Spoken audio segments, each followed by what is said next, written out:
আপনি তো মসজিদের ইমাম, তাই না? এই এলাকাতে যুবকরা সালাত কি পরিমাণ আদায় করে, মানে কত %?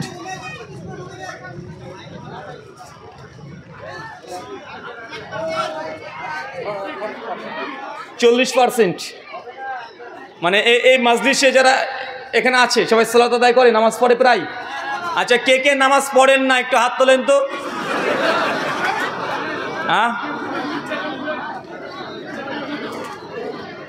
এই পাশে যারা নামাজ পড়েন না একটু হাত তুলে দেন, ও নিজে থেকে তুলবে না। অন্ততপক্ষে হাদিস একটাও যদি শোনেন, সে একটা হাদিসের প্রতি যদি আমল যদি না থাকে, একটা ছোট্ট হাদিস। একটা কথা বলছিলাম,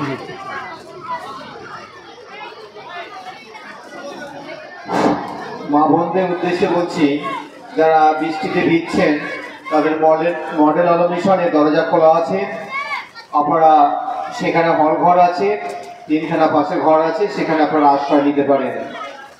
মা বোনদের উদ্দেশ্যে বলছি, সামনে মডেল আলো মিশনের দরজা খোলা আছে। যে সমস্ত মায়েরা আপনারা বৃষ্টিতে ভিজে যাচ্ছেন, তারা দরজা খোলা আছে, সে হল ঘরে আপনারা অবস্থান করতে পারেন। তো যাই হোক, আলোচনার জন্য একটা পরিবেশ, একটা মন মানসিকতা প্রত্যেকটাই প্রয়োজন। আর আলোচনা আপনারা জানেন না এমনটাও নয়, প্রায় আলোচনা আপনারা শ্রবণ করেছেন। শাইন ভাইয়ের আলোচনা আমি মন দিয়ে শুনছিলাম যখন ঘরের মধ্যে ছিলাম, এবং তিনি আলোচনার বিষয়ে যেগুলো আলোচনায় বোঝাচ্ছিলেন যে বর্তমান গোটা বিশ্বজগতে মুসলিম জাতির নির্যাতিত, নিষ্পেষিত।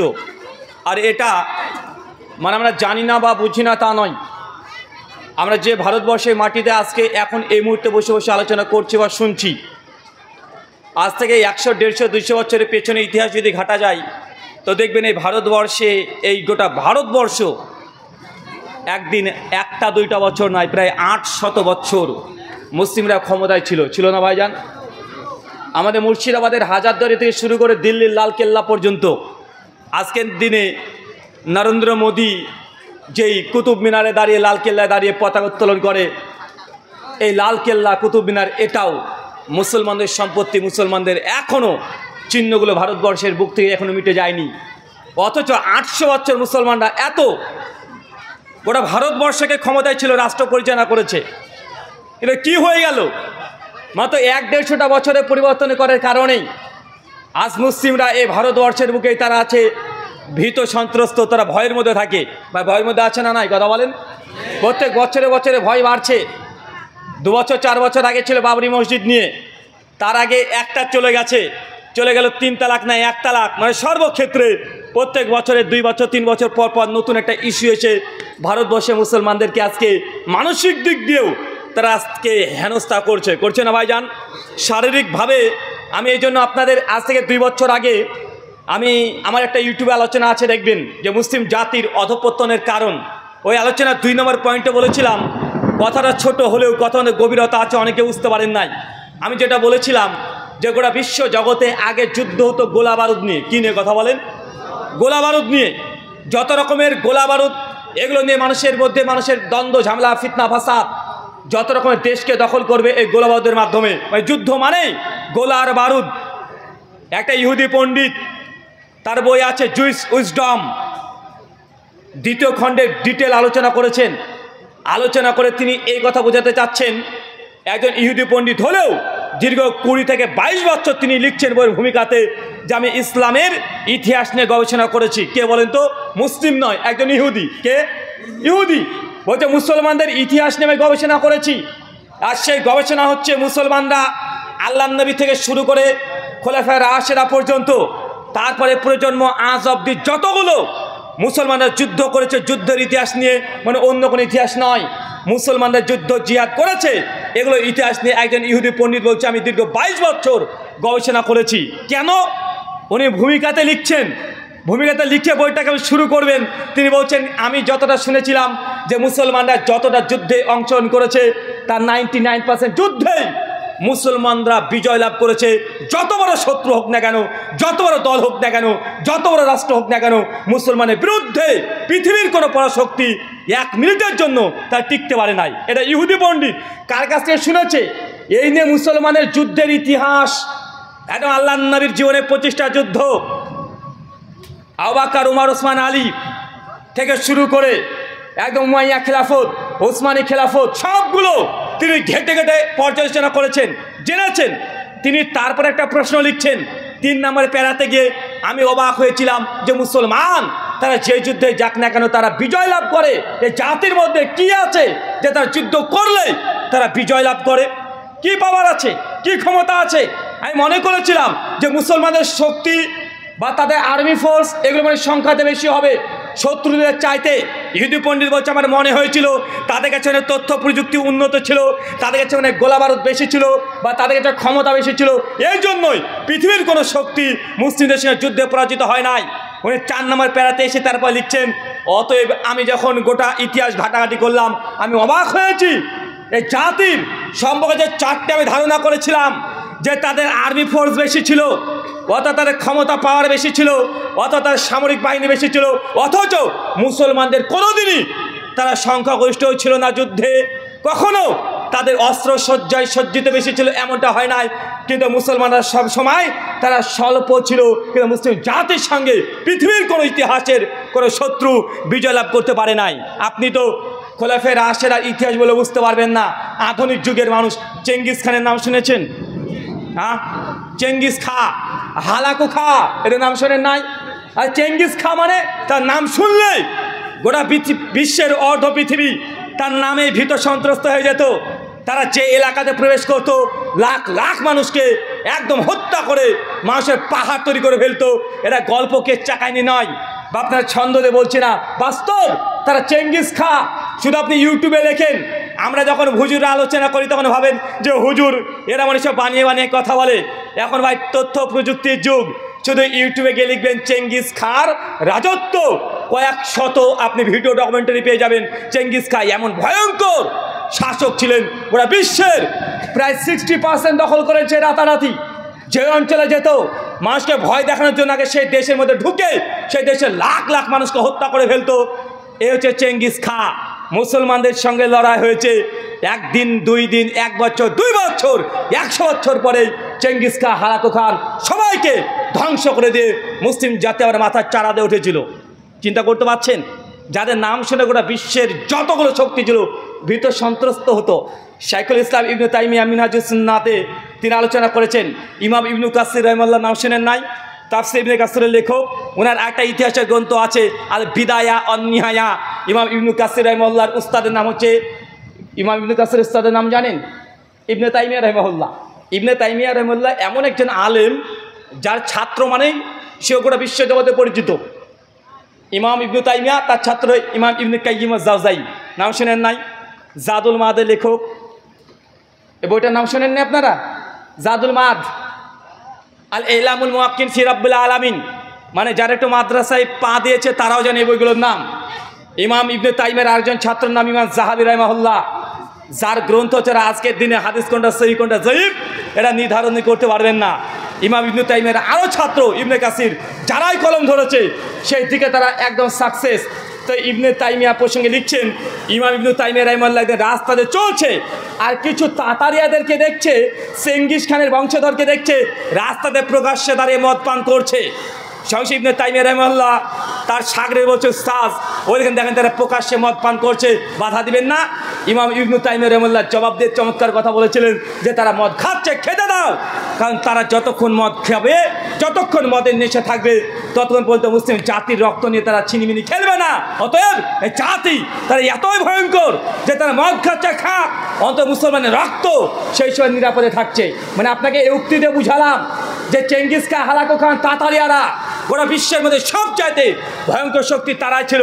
কিন্তু মুসলমানদের সঙ্গে লড়াই হয়ে তারা কয়েকশো বছরের মধ্যে তারা টিকতে পারে নাই। একটা সময় হালাকু খার বংশধররাই আজকে মুসলিম, আজকে তাতারিয়া আছে না, তাতারিয়া মুসলমানদের মধ্যে যা তুর্কি, তারা এরা চেঙ্গিসকে হারাক ওখানে বংশধর, আজকে তারা ইসলামের শক্তি হয়ে কাজ করছে। মানে একটা সময় তারা ইসলামের বিরুদ্ধে তারা শক্তি ছিল, মুসলমানকে রাতারাতি লাখ লাখ মুসলমানকে বাগদাদে তারা হত্যা করেছে, কিন্তু আল্লাহ সুবহানাহু ওয়া তাআলা তাদের মধ্যে বিজয় দিয়েছে, তাদের মধ্যে থেকে আল্লাহ হেদায়েত দান করে দিয়ে আজকে তাতারিয়াদাত, আজকে তারা তুর্কি, আজকে গোটা সৌদি আরবকে তারাই কন্ট্রোল করছে। কথাকে আবার বুঝতে পারছেন? তার মানে আল্লাহ সুবহানাহু ওয়া তাআলা চাইলে তিনি পারেন কি পারেন না? ওমর ইবনুল খাত্তাব আল্লাহর নবীকে হত্যা করতে এসেছিল তরবারি নিয়ে, তাবরানী আল মুজাম্মিল কাবিরে দুর্বল সনদে হাদিসটা আসছে, আপনারা এই ঘটনা সকলেই জানেন। কিন্তু আল্লাহ নবী দোয়া করেছিলেন, ইয়া আল্লাহ সুবহানাহু ওয়া তাআলা এই উম্মতের মধ্যে হয় আবু জাহেলকে তুমি হেদায়েত করে দাও অথবা ওমর ইবনুল খাত্তাবকে হেদায়েত করে দাও, কারণ দুইজন ইসলামের সবচেয়ে বড় শত্রু ছিল, একজন ওমর বিন খাত্তাব আর একজনকে আবু জাহেল। আল্লাহ সুবহানাহু ওয়া তাআলা ওমরের দিলটাকে, তার মনটাকে পছন্দ করে নিয়েছেন, সঙ্গে সঙ্গে তার হৃদয়ে তিনি হেদায়েতের পেয়ালা পান করে দিয়েছেন, হত্যা করতে এসেছে, অথচ নবীর কাছে এসে কালেমা শাহাদাত পাঠ করে তিনি বাড়ি থেকে বের হয়ে চলে যাচ্ছেন ইসলামের পক্ষে, সারা জীবন কাজ করছে, খলিফা হয়ে গেছে। তার মানে আপনাকে এতটা বুঝালাম, যারাই ইসলামের দুশ্মনী করেছে, শত্রুতা করেছে, তিনি মুসলমান ঈমান এবং আমলে যদি মজবুত থাকেন, জেনে রাখবেন এই দেশেই এখনই অচিরেই আপনিও দেখবেন যে ইসলামের শত্রু এরাই আল্লাহর সাথে এদেরকেই আল্লাহ হেদায়েত দান করে ইসলামের পক্ষে কাজ করে নেবেন যুগ যুগ ধরে। এমন হাজারো ইতিহাস আছে না নাই? কথা বলেন, আছে। কিন্তু আমরা মুসলমান, নিজেই তো মুসলমান না। আল্লাহ নবী বলছেন সেই মুসলিম, তাবরানী মুজাম্মিল কাবির হাদিস 1665, মান তারাকা সালাতা মুতাম্মাদান ফাকাদ কাফারা, যে ব্যক্তি ইচ্ছাকৃত নামাজকে পরিত্যাগ করে দেয় এই ব্যক্তি কাফের।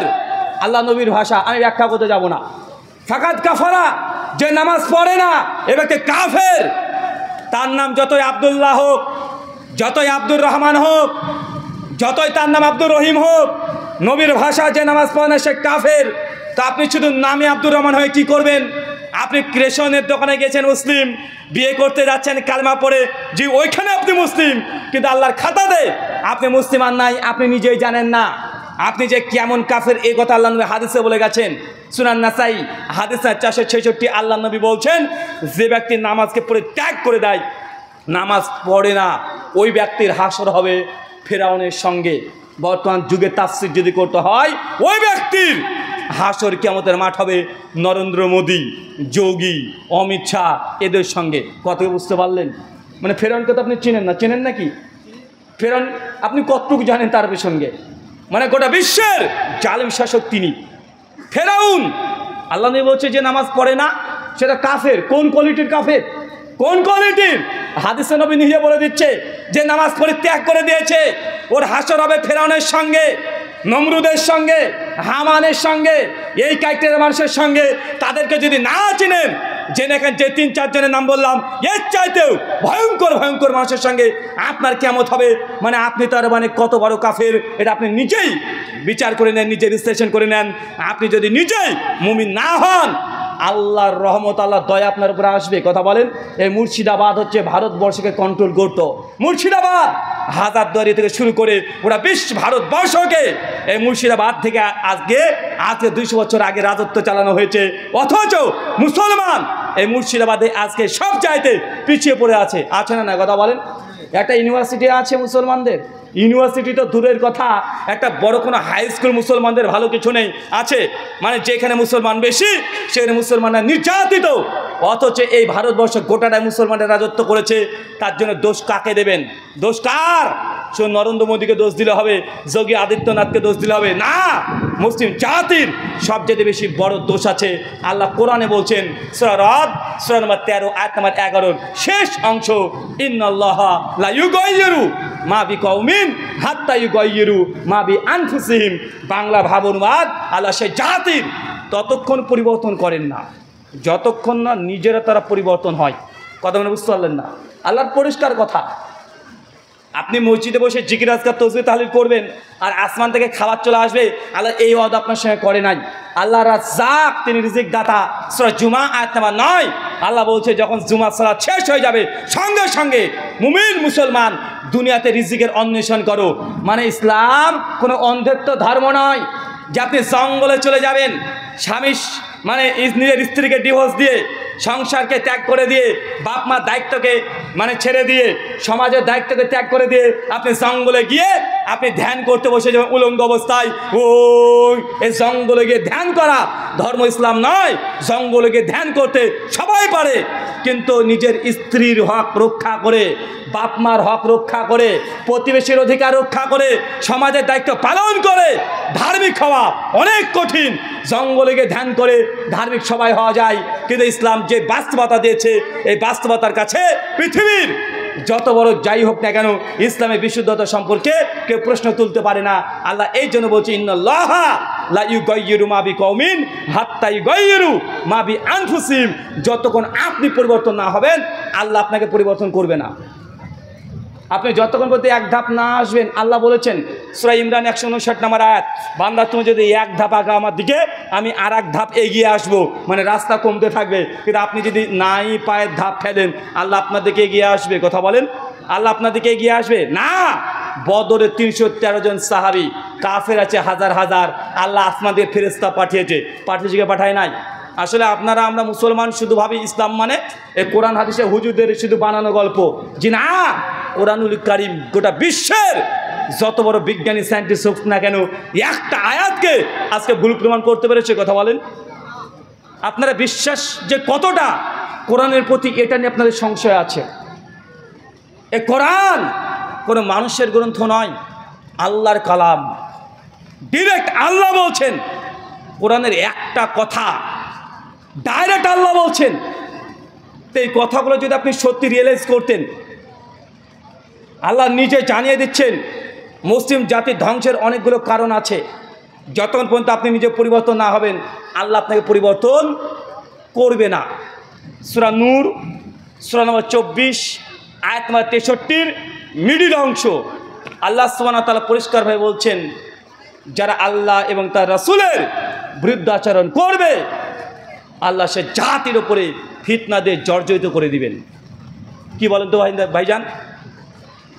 যে জাতি তার নবীকে প্রেরণ করা হয়েছে সে নবীকে যদি অস্বীকার করে দেয়, তার নবীকে যদি আনুগত্য না করে, আর আল্লাহ যে বিধানে পাঠিয়েছে সে বিধানের প্রতি যদি টিকে না থাকতে পারে, আল্লাহ ডাইরেক্ট বলছে আমি সে জাতিকে ফিতনা দিয়ে জর্জরিত করে দিই।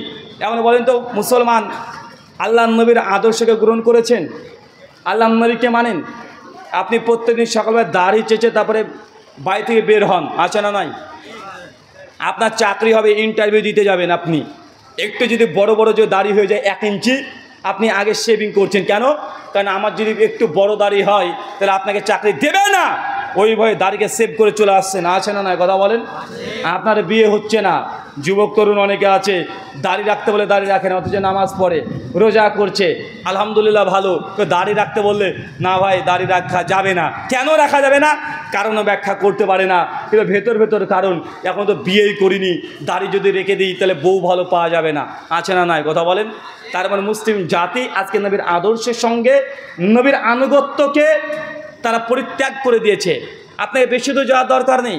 আপনি যে নবীর আদর্শকে মানেন না, আপনার ছেলে দেখেন চুল কেটেছে, এখানে সামনে বড় বড়, পেছনে ন্যাড়া, আছে না নাই?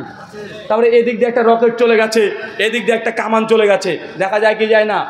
আপনার ছেলে চুল কেটেছে বিরাট কোহলির মতো। কার মতো? বিরাট কোহলি। আপনার মেয়েকে ঈদের পোশাক কিনে দিয়েছেন পাখি ড্রেস, আর কত যে ড্রেস, আছে না নাই? কথা বলেন। মানে প্রত্যেকটা জায়গায় নবীর আদর্শকে বাদ দিয়ে বেধর্মীদের বেজাতিদের আপনি আদর্শকে গ্রহণ করেছে, তা আল্লাহ সুবহানাহু ওয়া তাআলা আপনার উপরে রহমত নাজিল করবে, কোশ্চিন কালেও নয়। আল্লাহ এই জন্য পরিষ্কার জানিয়ে দিয়েছেন, যারা নবীর আনুগত্যকে অস্বীকার করেছে, এর আগে আদ জাতি, সামুদ জাতি, এই জাতিগুলোকে আল্লাহ ডাইরেক্ট একদম ধূলিসাৎ করে দিয়েছে। মুসলিম উম্মাহ আমরা তাদের মতো আজকে সেই দিকে হাঁটছি। আল্লাহ সুবহানাহু ওয়া তাআলা আমাদেরকে বোঝার তৌফিক দান করো। চলে পড়ি আল্লাহুম্মা আমিন। সম্মানিত শুধু এই গোটা আলোচনা থেকে জাস্ট এতটা মেসেজ, নিজে পরিবর্তন হন।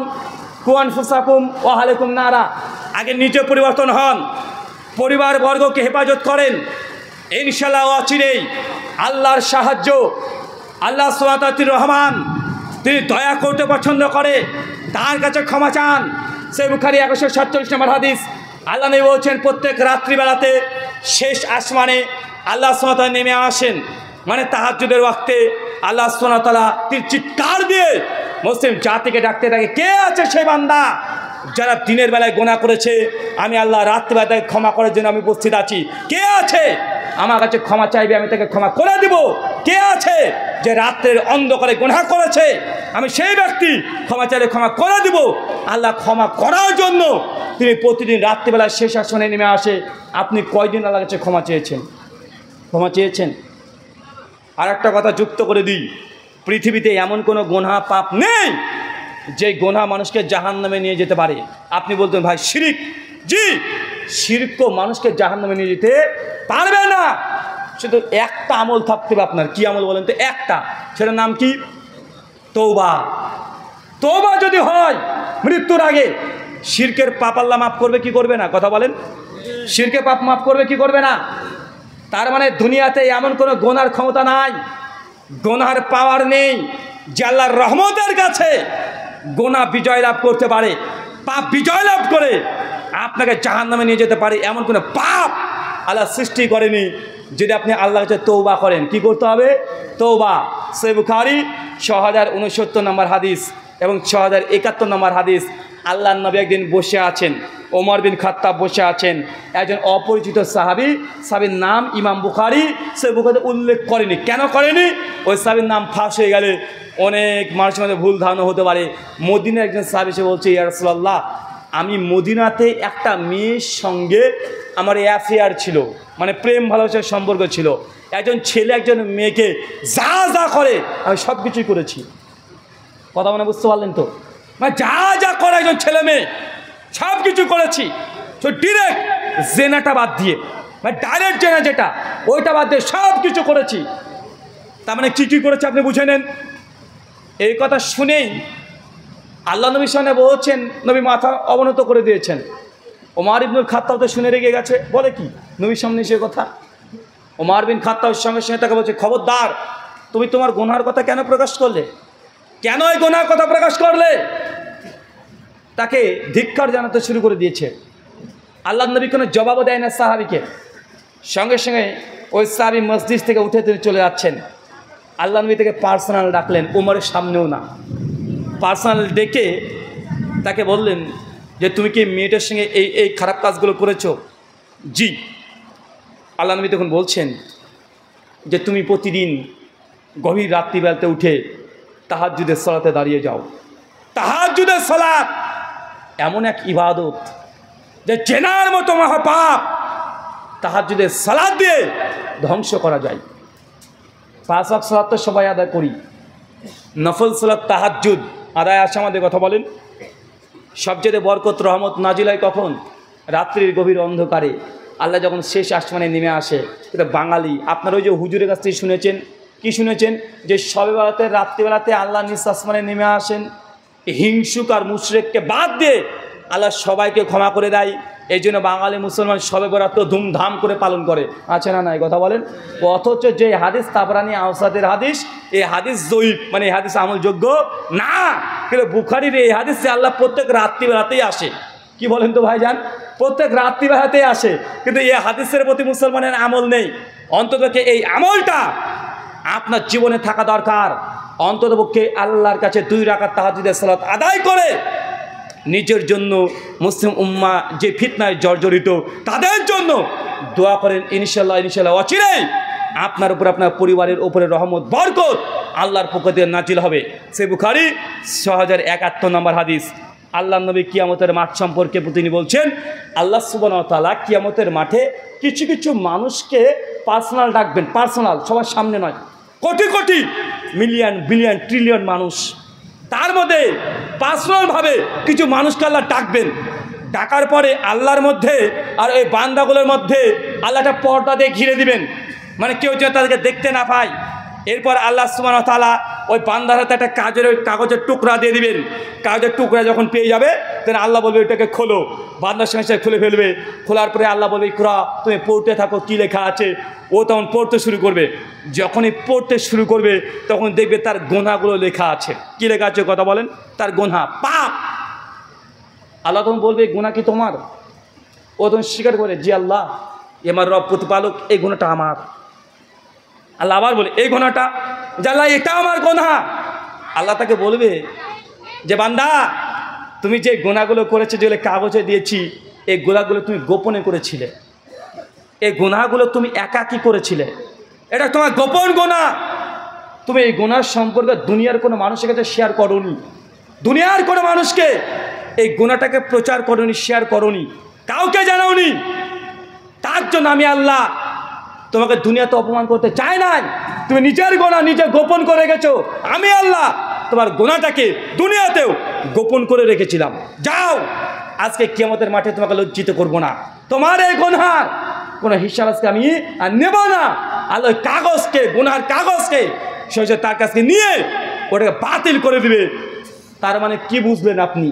ইমাম হাজার আসকালানি ফাতুল বারি আলা সহিহ বুখারী 6071 নম্বর হাদিসের ব্যাখ্যা করতে গিয়ে বলছেন, দুনিয়াতে কোনো মানুষ যদি পাপ করে আর পাপ যদি প্রচার না করে, দুনিয়াতে আল্লাহ তার পাপ ফাঁস করবেন না। কথাকে বুঝতে পারলেন না ভাইজান? অনেক যুবক যুবতী, তরুণ তরুণীরা আছে, তারা একসঙ্গে 14 ফেব্রুয়ারি পালন করেছে, বা গার্লফ্রেন্ডের সঙ্গে গিয়ে একটু ঘোরাঘুরি করেছে, ওটাকে আবার এই যে মোবাইলের মাধ্যমে ধারণ করেছে, ভিডিও করেছে। 2 দিন 4 দিন 10 দিন পরে মেয়েটার বিয়ে হবে এগুলো শুনেছে, ছেলেটার ঠিক নেই, তখন বলছে তুই বিয়ে করে দেখ, তোর ভিডিও আমার কাছে আছে, সোশ্যাল মিডিয়ায় ভাইরাল করে দেবো। আছে না? নয় কথা বলেন, আছে না? গুনাহ করেছেন এবং ওর কী করেছেন? সেভ করে রেখেছেন, পাপ করেছেন। আর সেই পাপের আপনি ডকুমেন্টস তৈরি করে রেখে দিয়েছেন। যদি পাপের কোনো ডকুমেন্টস যদি আপনার কাছে থাকে, আর ওই গুনাহ যেটা করেছেন, ওই গুনাহ যদি আরেকজনকে শেয়ার করেন, আপনি নিজেই যদি প্রকাশ করে দেন, জেনে রাখবেন এই পাপ, এই গুনাহ দুনিয়াতেও আল্লাহ একদিন প্রকাশ করে দিবে। আর আপনি গুনাহ করেছেন কেউ জানে না, কাউকে শেয়ার করেননি, ইনশাআল্লাহ আল্লাহ সেই গুনাহটা দুনিয়াতে আপনার চেপে রাখবেন, আল্লাহ প্রকাশ করবেন না। কিয়ামতের মাঠেও ওই গুনাহের কোনো হিসাব হবে না। সহিহ বুখারী 6069 এবং 6071 নম্বর হাদিস। এটা যে কোনো হাদিসের গ্রন্থ না। সহিহ বুখারী মানে কি জানেন? এটা যে শেখ আব্দুর রাজ্জাক বিন ইউসুফ হাফিজাহুল্লাহ, বাংলাদেশের বিখ্যাত আলোচকের ভাষা দিয়ে বলতে হয়, তিনি এইভাবে বলেন, আম গাছে জাম ধরতে পারে ধরে না, আমাশা রাতে চাঁদ উঠতে পারে উঠে না, শৈল ছিদ্র দিয়ে ফাল ঢুকে যেতে পারে ঢুকে না, কিন্তু বুখারী এর মধ্যে সরিষার দানা ঢোকানো যাবে না। মানে কোরআনের পরে সবচাইতে বিশুদ্ধ গ্রন্থের নাম কি? বুখারী। তার মানে আপনি বুঝতে, এই হাদিস দুটো বুখারীর মানে গুনাহ যদি হয়ে যায় আল্লাহর কাছে তওবা করেন। কি করবেন কথা বলেন ভাইজান? কি করবেন? আরো জোরে কি করবেন? তওবা করবেন। জামে তিরমিজি হাদিস নাম্বার 3025 নম্বর হাদিস, নবী বলছেন এই প্রতিদিন 70 থেকে 100 বার তওবা করি। বলেন তো আমার নবীর কি গুনাহ ছিল? কোনো গুনাহ ছিল না, কোনো গুনাহ নেই। আল ফাতহ 2 নম্বর আয়াত আল্লাহ জানিয়ে দিয়েছেন যে আপনার গুনাহ তো দূর কি বাত, আপনার দ্বারা যদি কোনো ত্রুটি বিচ্যুতি হয়েছে আমি আল্লাহ সেগুলোকে মাফ করে দিয়েছি। আপনার আগের পরে যা ত্রুটি বিচ্যুতি সবগুলোকে আমি আল্লাহ মাফ করে দিয়েছি। তারপরে আল্লাহ নবী আলাইহিস সালাম প্রতিদিন 60 থেকে 70 বার, কিছু মনে আছে 100 বার তিনি তওবা ইস্তেগফার পাঠ করতেন। আর আপনি কত বড় আল্লাহর ওলি যে আপনার একবারও তওবা পড়তে হয় না। মুসলমান তো প্রেস্টিজ মনে করে। দেখছে আজকে যদি আপনাদেরকে বলি ভাই আপনি অন্যায়টা করেছেন, তওবা করেন, তওবা করেন, আপনি প্রেস্টিজ, আমি তওবা করবো মানে আমাকে তওবা করতে বলে কেন হুজুর? আরে হুজুর আপনি তওবা করতে বলার কে? ভাই বলে কি বলেন না কথা বলেন। আরে ভাই তওবা তো করবি তুই আল্লাহর কাছে, হুজুরের কাছে করবি নাকি? আর তওবা তো আল্লাহর কাছে করবে। নবী বলছেন প্রতিদিন 100 বার তওবা করি। আর আপনাদেরকে যদি বলি ভাইজান আপনার যারা নামাজ পড়েন আজ থেকে তওবা করেন, ভাই তুমি এই অন্যায়টা করেছো, তুই বন্ধন থেকে লোন নিয়েছো, আজ থেকে বন্ধন এই ব্যাংক ব্যবস্থাকে এই পরিবার থেকে বাতিল করতে হবে। কেন? যে জাতির মধ্যে সুদ, অশ্লীলতা, বেহায়াপূর্ণ এগুলো বৃদ্ধি করে দেয়। আল্লাহ সুবহানাহু ওয়া তাআলা নবী বলছেন ওই জাতির ওপরে আল্লাহ জালেম শাসক দিয়ে আল্লাহ নির্যাতন চাপিয়ে দেয়। জালেম শাসক কেন আপনার ওপরে? কেন? সে বুখারীতে তার উত্তর আছে। আপনারা তো কোরআন হাদিসগুলোকে সে বই দেখতে চান না। সে বুখারী কিতাবুল ফিতান একবার উঠে দেখবেন। আল্লাহ নবী ডাইরেক্ট জানিয়ে দিয়েছেন 5টা অপরাধের কারণে দুনিয়াতে 5টা অপরাধ যদি বাড়তে থাকে আল্লাহর 5টা গজব আল্লাহ সে জাতি বলে দিতে থাকে। এক, যে জাতি যাকাত আদায় করবে না সে জাতির ওপরে আল্লাহ সুবহানাহু ওয়া তাআলা বৃষ্টি আস্তে আস্তে আস্তে আস্তে কমিয়ে দেবে। ভাই বলেন তো বৃষ্টি এখন আজ কম আছে না নাই? এখন সময় বৃষ্টি আসে? আল্লাহ নবীর কথাকে তো বিশ্বাস করেননি। যখনই জাকাত মানুষ দিতে চাইবে না সেই সময় আল্লাহ বৃষ্টি কমিয়ে দিবেন। আর বৃষ্টি কমলে কি হবে? কথা বলেন কি হবে? আপনি ভাবছেন যে ফল ফসল শুধু বৃষ্টি কি শুধু ফল ফসলের কাজ হয়? গোটা সিস্টেম নির্ভর করে এখন কিসের ওপরে? এই আবহাওয়ার ওপরে। গোটা সিস্টেম, গোটা পৃথিবীর উষ্ণতা সব কিছু নির্ভর করছে এই প্রাকৃতিক কিছু সম্পদের উপরে। শুধু বৃষ্টি, শুধু পানি আসে না আকাশ থেকে, শুধু পানি আসে না, আরও বিভিন্ন রকমের পদার্থ। যারা অ্যাস্ট্রোনমি নিয়ে পড়াশোনা করছেন তারা জানেন, যারা কোয়ান্টাম মেকানিক্স নিয়ে পড়াশোনা করছেন তারা জানেন, ওই বিষয়ে আলোচনা করতে গেলে আর দিকে চলে যাবে। আল্লাহ সুবহানাহু ওয়া তাআলা এই জন্য বলছে, যখনই জাকাত মানুষ আর দিতে চাইবে না, সে জাতির উপরে প্রথম আল্লাহ সুবহানাহু ওয়া তাআলা বৃষ্টি আসমান থেকে দেওয়া বন্ধ করে দেবে। আর এমন সময় বৃষ্টি দেবে যে সে বৃষ্টিটা আপনার জন্য উপকারী থাকবে না, আপনার জন্য ক্ষতির কারণ হয়ে থাকবে। দেখবেন বৃষ্টি তখন হবে, ঝড় তখন হয়, যেন আমের মুকুল হয়, তাই না? এটা কার দোষ? এটা আপনার দোষে, এটা আপনার দোষে। দুই, আল্লাহ বলছেন যে জাতির মধ্যে বেহায়াপূর্ণা, নর্তকী, নাচ, গান, ডিজে, মানে এখনকার আধুনিক ট্রান্সলেশন, নর্তকী, বাদ্যযন্ত্র। বাদ্যযন্ত্র কি ব্যাখ্যা করবো আমরা হাদিসের? ডিজেও এখন বলা যাবে না, ডিজে। এই যেগুলো যত বেশি আস্তে আস্তে চলতে শুরু করবে সে জাতির ওপরে আল্লাহ সুবহানাহু ওয়া তাআলা বলছে মহামারী দিয়ে আমি তাদেরকে ছেড়ে দেবো। মানে মহামারী। দেখেন এমন এমন রোগ আপনার শরীরে চলে এসেছে, আপনি নিজে সুস্থ না। কোটি টাকা তো ইনকাম করেন, 5 টাকা দামের রসগোল্লা দেখে জিহ্বা আপনার টপ টপ করে পানি পড়ে। যদি বলি ভাই আপনি একটু মিষ্টি খান, ওভাবে মিষ্টি তো হচ্ছে না, বোমা দিচ্ছে মনে হয়। কেন? ও সুগার। আচ্ছা না নয় কথা বলেন? মানে বেচারা কোটি কোটি টাকা ইনকাম করে, কিন্তু মিষ্টি খেতে মনও চায়। কিন্তু ওকে যদি আপ্যায়ন করে যদি বলেন ভাই একটু মিষ্টি খান ভাইজান, একদম আমাদের মুর্শিদাবাদের ওই যে আমি জলঙ্গি থেকে নিয়ে এসেছি কাঁচা রসগোল্লা, দারুণ টেস্ট, একবার খেয়ে দেখেন, ওর খেতে মন চাইবে কিন্তু খাইতে পারবে না। কেন? ও ভাবে আমার এই খাওয়া মানে বোমার মতো কাজ করবে, মানে ও আগেই শেষ। আছে না নয় কথা বলেন? এক সময়তে খাসি মাংস কিনতে পারানি বেচারা, কিন্তু এখন হারাম ইনকাম করে করে অনেক ইনকাম করে এখন টাকা পয়সা অনেক হয়েছে, খাসি মাংস বাড়িতে পড়ে থাকে, নষ্ট হয়ে যায়, বেচারা এক পিস খেতে পারে না। আছে না নাই? কেন? কোলেস্ট্রল একদম হাই হয়ে গেছে, ইউরিক অ্যাসিড একদম পার করে দিয়েছে, থাইরয়েড একদম হাই হয়ে গেছে, সুগার একদম কঠিন অবস্থা। বেচারা 4 চাকায় 1টা না 2টা না 3টা, কিন্তু বেচারা প্রত্যেক দিন সকালবেলায় ঘুম থেকে উঠে বলছে বাজারে ব্যাগটা দাও, হেঁটে হেঁটে বাজার করি, মর্নিং ওয়ার্কও হয়ে যাবে, আমার বাজারও হয়ে যাবে। বা আছে না নয় কথা বলেন? আপনাকে এই কথাগুলো বলে এটা বোঝাচ্ছি না যে এই রোগগুলো যেগুলো আল্লাহ দিয়েছে সবার জন্য গজব, তা নয়। কিছু মানুষের জন্য রোগ, বালা, মুসিবাত সেই বুখারী কিতাবে দিবে। আল্লাহ নবী বলেছেন যদি কোনো মুমিন ব্যক্তির যদি জ্বরও আসে, এই জ্বরটা মুমিন ব্যক্তির জন্য রহমত। কেন? আল্লাহ চায় ওই মুমিন বান্দার জ্বর দিয়ে দুনিয়াতে স্বাভাবিক তাপমাত্রা দিয়ে জাহান্নামের আগুন থেকে বাঁচাতে। মুমিন যদি রোগাগ্রস্ত অবস্থায় যে সবর করে, ধৈর্য ধারণ করে, তাওয়াক্কুল যদি ঠিক থাকে, সবর যদি করে, তাহলে তার গোনা ক্ষমা হতে থাকে। কি হয় কথা বলেন? আর জালেমের উপরে যখন আসে, জালেমের উপরে যখন এগুলো আসে তখন কি? এটা তার জন্য দুনিয়াতে আগে আযাব। একজন আগে প্রশ্ন করেছে, রুহুল আমিন ভাই, হিন্দু দাদারা মারা গেলে তারা কি করে কথা বলেন? ওই আগুন দিয়ে পোড়ায় না, ওই যে চিতা করে আগুন দিয়ে পোড়ায়, এটাকে জায়েজ। আচ্ছা জায়েজ মানে এটা আরও ভালো করে করা দরকার। কেন? এটা সিগনাল, মানে এটা কি? এটা টেলার পিকচার হবে বা কী হে, মানে মানুষ যখন জাহান্নামে যাবে তো জাহান্নামে কি আছে কথা বলেন? আগুন দিয়ে দাও দাও করে জ্বালানোই হবে। তো তার আগে ওই টেলারটা দেখিয়ে দেওয়া হয়েছে যে এটা তোর এখানে এই অবস্থা, গেলে আরও ভয়ঙ্কর অবস্থা। কথা বলে বুঝতে পারলেন না ভাই? দেখেন আমরা অনেক ধর্ম নিয়ে যখন কথা বলতে যাই অনেকে ভাবে যে আমরা সমালোচনা করছি। আজকে কি বলেন তো ভাই, রামনবমী না?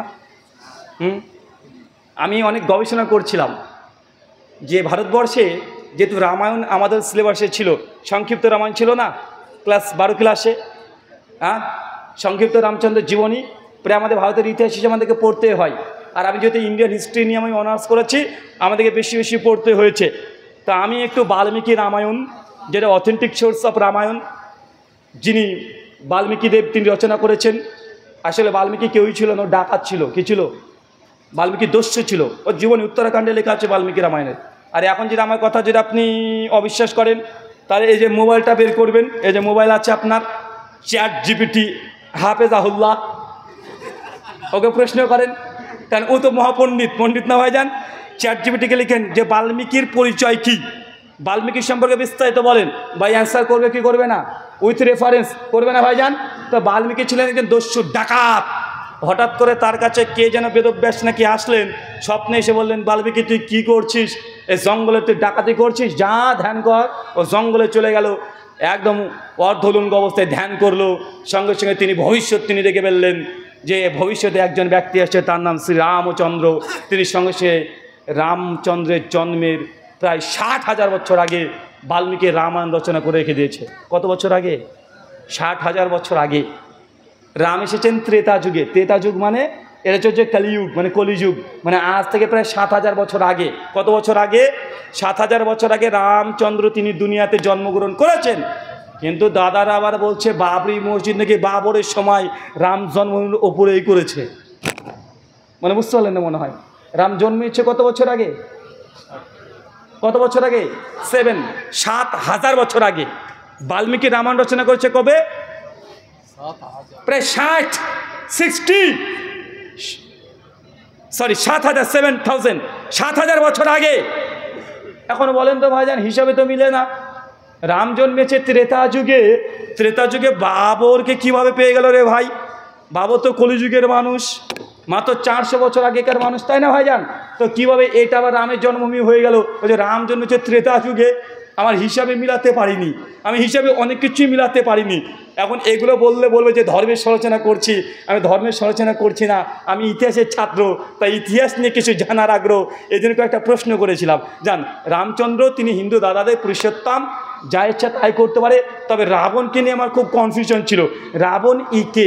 তো ঘাটাঘাটি করে দেখলাম রাবণ প্রসঙ্গে যা যা বলা হয় মোটে সে কথা হলো সত্য নয়। বাল্মীকি রামায়ণ যদি ভালোভাবে ঘাটা যায় তাও বোঝা যায় রাবণ খারাপ মানুষ ছিলেন না।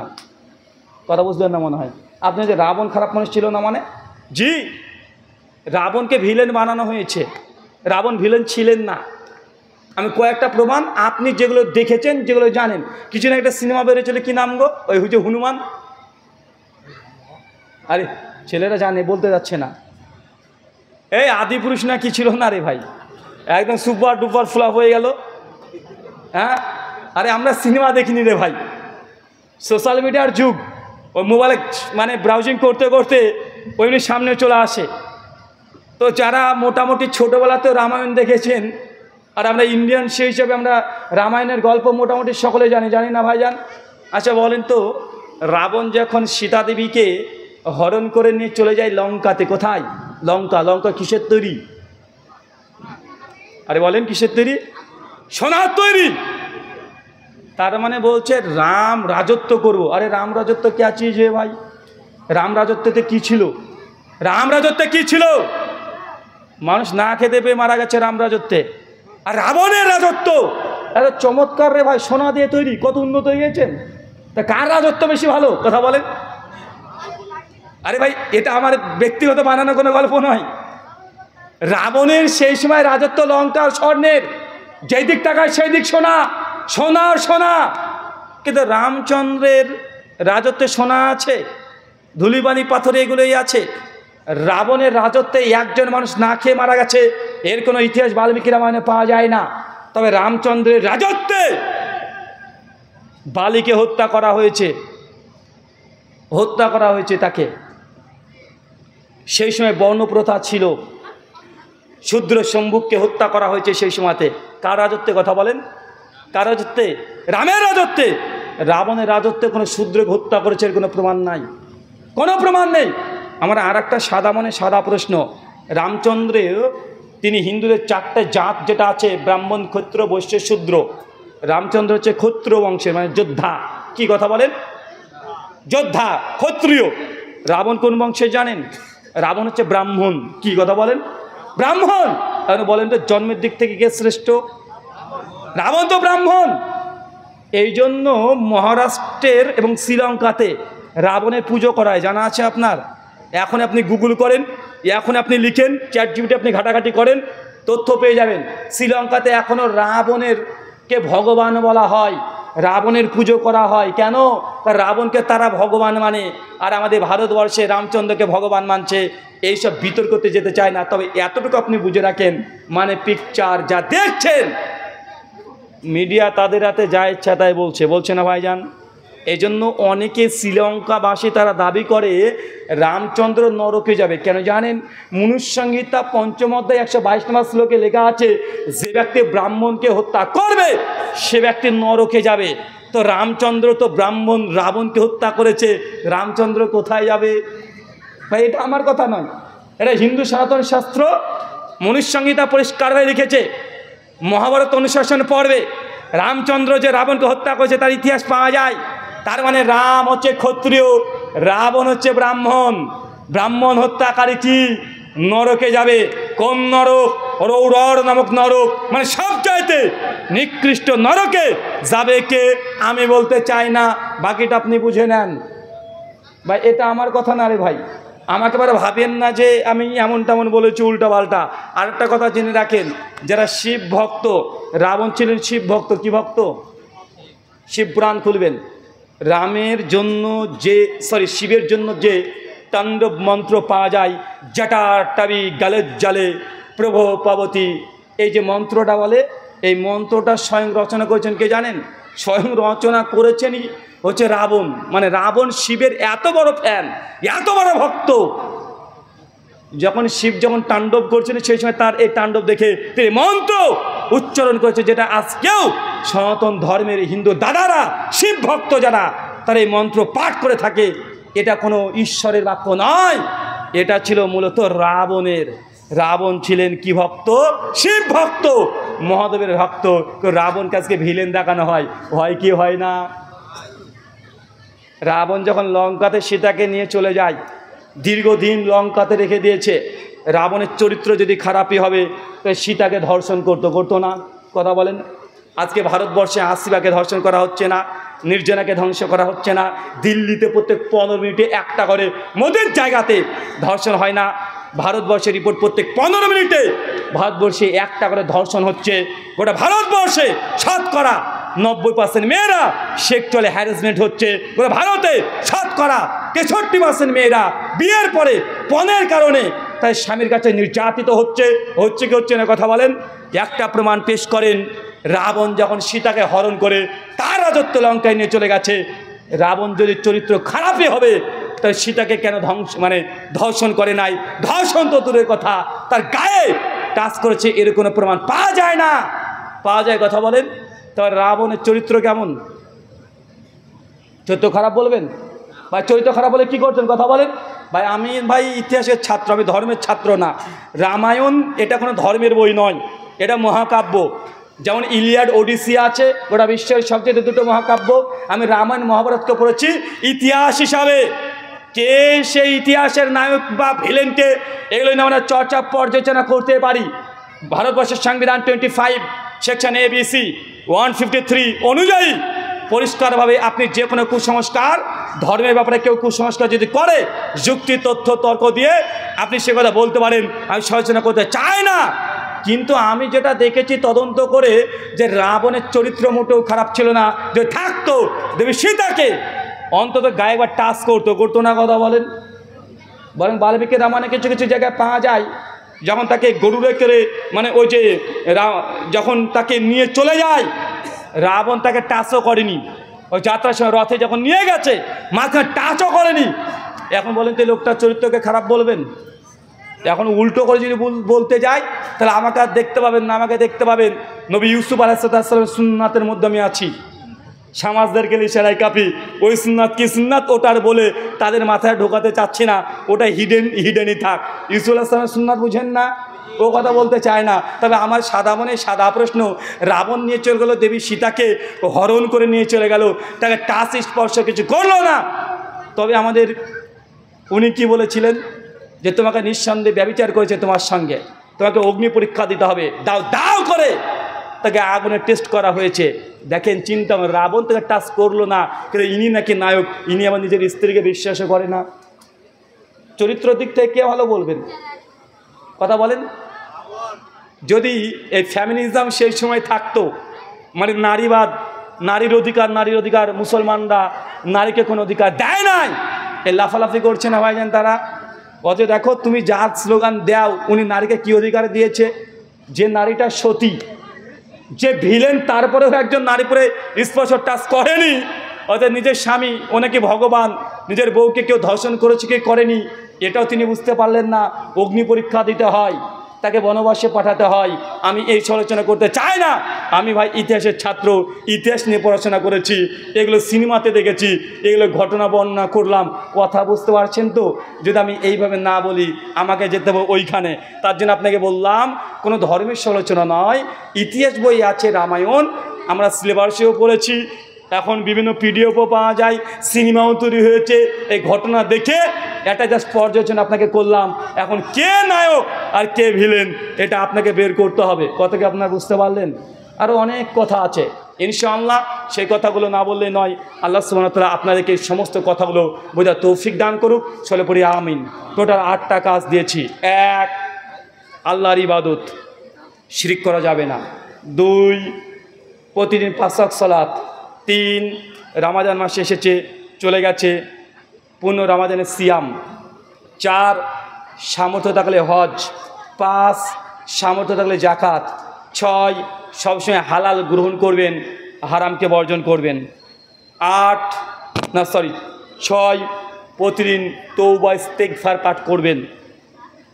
আর পয়েন্ট নম্বর 8, গোনা যদি আপনার দ্বারা হয়ে যায় জিন্দেগিতে দুনিয়ার কোনো মানুষের সঙ্গে শেয়ার করবেন না। আল্লাহকে ডাইরেক্ট বলবেন আপনার গোনা আপনার মধ্যে থাক, দুনিয়াতে আল্লাহ তাআলা আপনার গোনাকে ক্ষমা করে দিবে, ঢেকে রাখবে। আপনি গোনা করে বলছেন যে ভাইজান ওই যে মেয়েটার সঙ্গে বলছিলাম না কয়েকদিন ধরে আমার চলছিল, তুলে নিয়েছি, এটা গিয়েছিলাম হাজারদুয়ারিতে, মতিঝিলে নিয়েছি, দেখ এটা ভিডিও দেখ, একদম যা করার করে দিয়েছি, এই করেছি ওই করেছি। আবার বলছি কিরে তোর কয়টা গার্লফ্রেন্ড আছে? ভাই আমার 4টে রে। রে 4টে? আর আমার তো 11টা চলছে। মানে ভাব নিচ্ছে ভাই, আছে না না কথা বলেন। মানে ও গোনা করেছে আর প্রকাশ্যে মাসেও বলে বেড়াচ্ছে। যারা এই ধরনের গোনা করে প্রকাশ্যে বলে বেড়ায় তার দুনিয়াতেও একদিন অপমানিত, লাঞ্ছিত হবে, আর পরকালে তো আল্লাহ তার গোনাকে পরিষ্কার সবার সামনে উন্মুক্ত করে দিবে। আর যাদের দ্বারা গোনা হয়ে গেছে আল্লাহর কাছে ক্ষমা চেয়ে নিয়েছে, মানুষকে বলে নাই, তার গোনা দুনিয়াতে আল্লাহ প্রচার করবেন না, আল্লাহ গোপন রাখবে, পরকালে গোপন রেখে আপনার গোনাকে আল্লাহ ক্ষমা করে দিবেন। আল্লাহ সুবহানাহু ওয়া তাআলা আমাদের যাবতীয় ত্রুটি বিচ্যুটি গোনা পাপ অন্যায় তুমি ক্ষমা করে দাও, সকলে পড়ি আমিন। আমি পূর্বে যতগুলো গুনাহ করেছি আল্লাহ সুবহানাহু ওয়া তাআলা তুমি ক্ষমা করো, চলে পড়ি আমিন। এই বলে আজকের মতো আলোচনা শেষ করলাম। ওয়ামা আলাইনা ইল্লাল বালাগ।